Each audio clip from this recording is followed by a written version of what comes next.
This segment that we're going to cover is about advisory boards and basically kind of the value proposition that they bring to both startups and emerging growth companies in general. So what I wanted to do first of all is just kind of do more of a bigger picture discussion of what is that value proposition to a younger stage company, whether it be startup or one that's a little further along.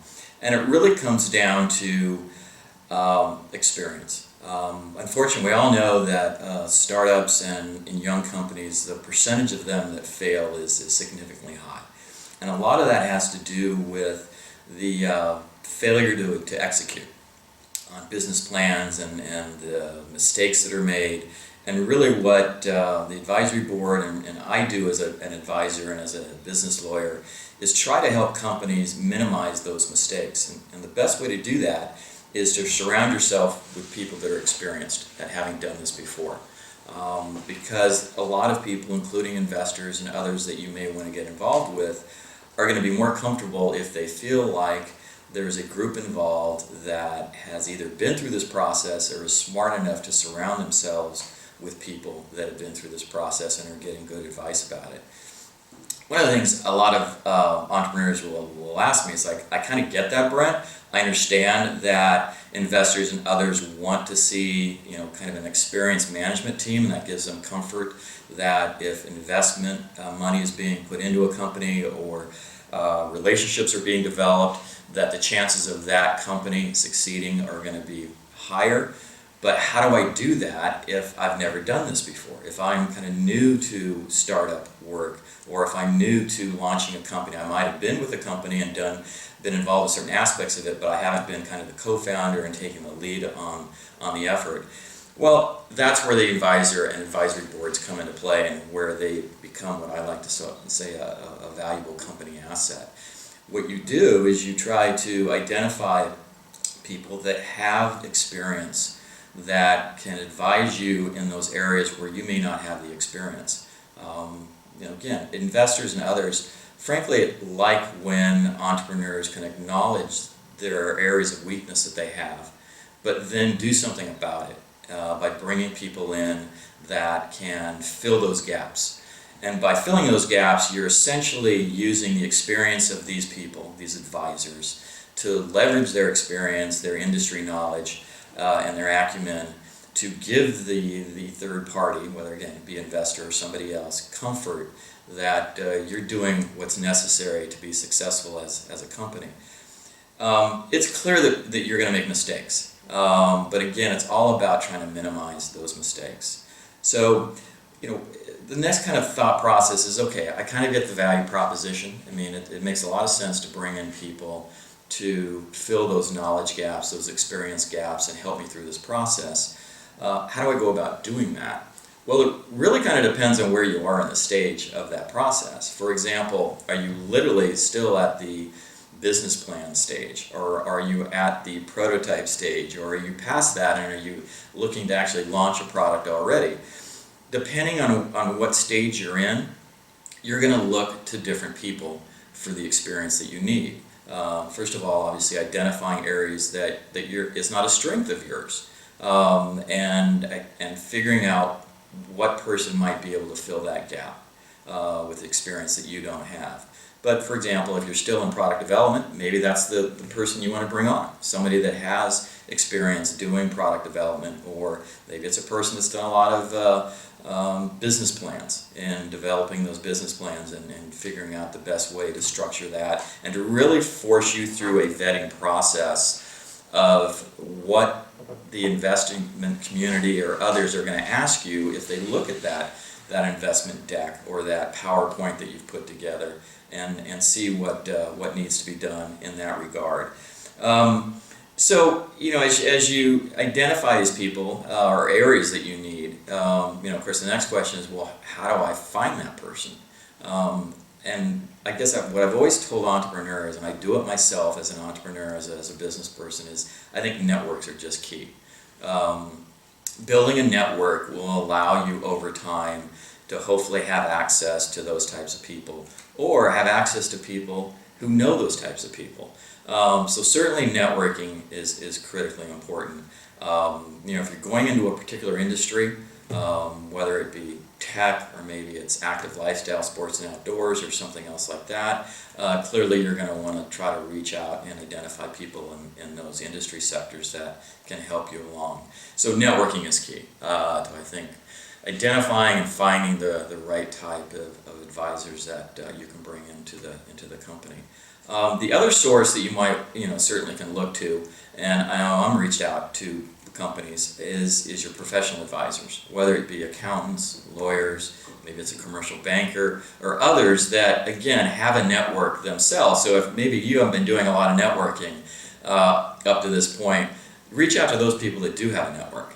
And through that their network, then you can maybe access individuals that you're trying to identify. Again, you've got to go into it though, trying to have a good sense of the type of skill set, experience, or person you need, because that'll limit the scope of the network these people are needing to reach out to or figure out who's going to be a good fit.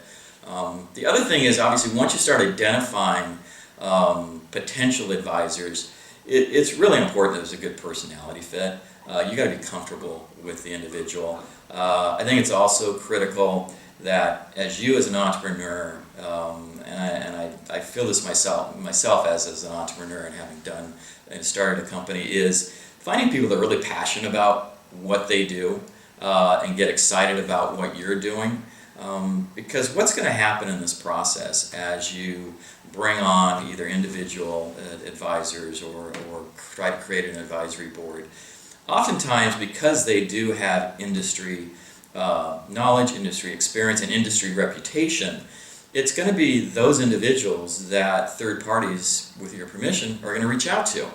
And if they're excited about what you have or the potential of what you're trying to create, then that's going to translate to their discussion with these people that they're talking to.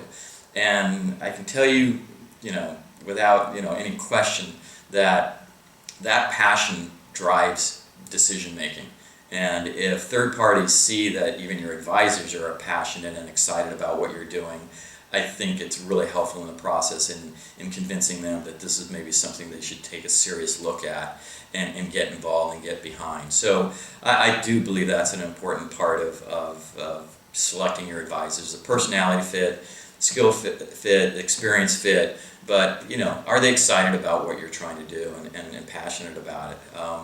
Because frankly, there are advisors out there that are people that have been very successful already. They've done companies, built companies, sold companies, and they like to give back. I mean, I've come across individuals that are kind of real believers in what goes around comes around, and if they were successful themselves, they like to help other people be successful as well and try to lead them through that process of trying to grow a company. And so there are those people out there, and identifying and locating them, I think, is fantastic if you can do it. And sometimes, frankly, and we'll talk about it in just a second here, is the whole compensation side of this. Sometimes they're willing to do this, or at least put some hours into it without the expectation of being compensated, because they know eventually that's something that will come out of it because of this belief that what goes around comes around. So, that's kind of some of the value proposition of what an advisory board can bring to the table.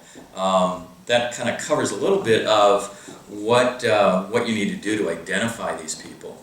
And then one of the things that I'm frequently asked is, okay, so we're an early stage company, maybe we haven't even done our first institutional round of financing. It's kind of been friends, families, and fools, as they say to this point.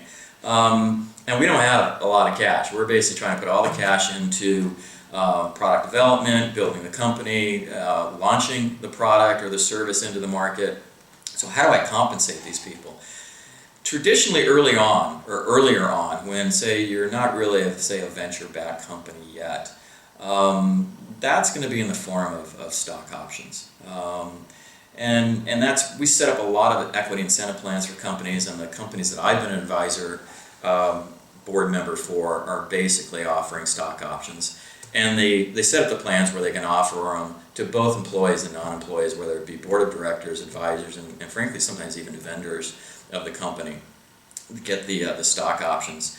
So that's one form of compensation early on. I think as a company goes through the growth process a little further, and maybe they do get some institutional money or substantial money invested in the company, and if you get to the point where you're formalizing the board, because early on a lot of companies will do more informal. It's just meeting with people at lunch or maybe in the morning or just telephone calls or things of that nature.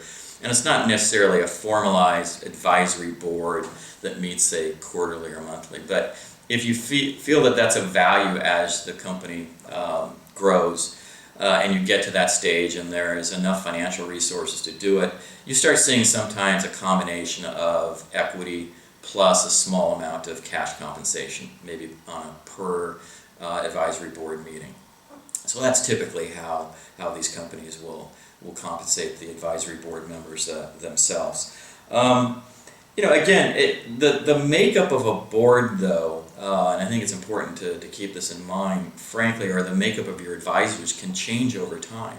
What your needs are as an early stage company, again, maybe it's product development, maybe it's just business plan writing, maybe it's figuring out how to launch the product into the market, identifying the channels that you're going to go into.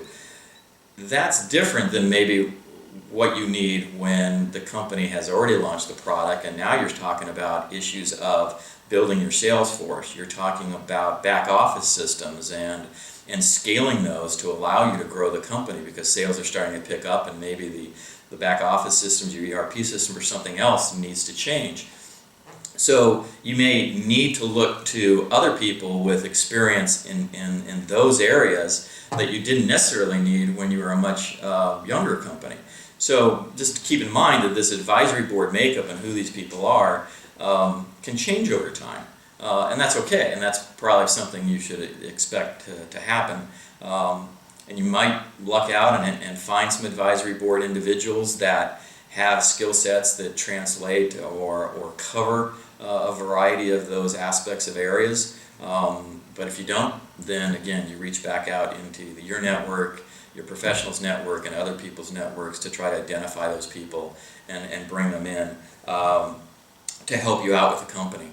The other thing I think is really important is really setting proper expectations with your advisors and your advisory board as to what your expectations are in order for them to quote-unquote earn, say, the cash and or the equity that you're giving to them. And that can be in the form of saying, hey, I want you to participate in a monthly advisory board meeting, a quarterly advisory board meeting, or I'd like to have access to you a certain number of hours a month to basically, quote-unquote, again, earn the equity that I'm giving you in the form of stock options. So, again, I think it's as long as you do that early on, then there's no issues later that somebody isn't devoting the time you expected when you first had this discussion with them. And I think things go along better, the relationship is better, and I think there's a better kind of working relationship between the company and the advisors if you have some level of set some level of expectation as to what that might look like as the company grows and you start using their advice on a more regular basis. I think generally speaking, those kind of cover the areas that the advisory boards I think can be helpful, the value proposition that they provide to a company, how you identify again who these advisors are, where the need is that you desire for their services, because there's areas that you don't have that knowledge or that skill set, and then also the compensation side of compensating them basically for their services and for their advice on a go-forward basis. So hopefully that was somewhat helpful. There's certainly other questions and information that I'm sure you can think of, but that'll give you a good perspective of what it is to set up advisory boards and some of the factors that go into it and how to compensate those individuals.